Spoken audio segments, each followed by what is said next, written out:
നേതൃപദവിയിൽ വർഷങ്ങളുടെ സേവന പരിചയം കൈമുതലാക്കി തിരഞ്ഞെടുപ്പിന് തയ്യാറായി രംഗത്തെത്തിയിരിക്കുകയാണ് NDA സ്ഥാനാർത്ഥി അജി നാരായണൻ.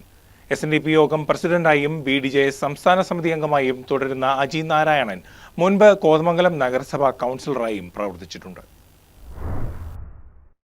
ചേലാട് മില്ലുംപടി സ്വദേശിയും മുൻ നഗരസഭാ കൗൺസിലറുമായിരുന്ന അജി നാരായണനെയാണ് കോതമംഗലം മണ്ഡലത്തിൽ ഇത്തവണ NDA സ്ഥാനാർത്ഥിയായി മത്സരരംഗത്ത് ഇറക്കിയിരിക്കുന്നത്. സംഘടനാ നേതൃസ്ഥാനം വഹിച്ച് പതിറ്റാണ്ടുകളോളം പരിചയസമ്പത്തുള്ള അജി നാരായണൻ SNDP യോഗം കോതമംഗലം യൂണിയന്റെ പ്രസിഡന്റാണ്. 2001 മുതൽ 2005 വരെ കരിങ്ങഴ SNDP ശാഖ പ്രസിഡന്റായി സ്ഥാനം വഹിച്ചിരുന്നു.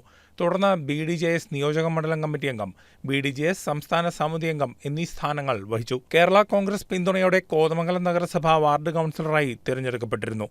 ഇത്തവണ NDAയുടെ സ്ഥാനാർത്ഥി നിർണയത്തിൽ ഒട്ടേറെ പേരുകൾ നിർദ്ദേശിക്കപ്പെട്ടിരുന്നുവെങ്കിലും ഏറ്റവും ഒടുവിലാണ് അജി നാരായണന്റെ പേര് നിർദ്ദേശിച്ചതും സ്ഥാനാർത്ഥിയായി തിരഞ്ഞെടുക്കപ്പെട്ടതും. അന്തരിച്ച മുതുകാട്ട് വീട്ടിൽ MK നാരായണൻ ഭവാനി ദമ്പതികളുടെ മകനാണ് അജി നാരായണൻ. ഭാര്യ Beena Aji Keerampara saint Stephen's higher secondary സ്കൂളിൽ അധ്യാപികയാണ്. വിദ്യാർത്ഥിയായ അനുജ M അജിയാണ് മകൾ. News desk KCV news.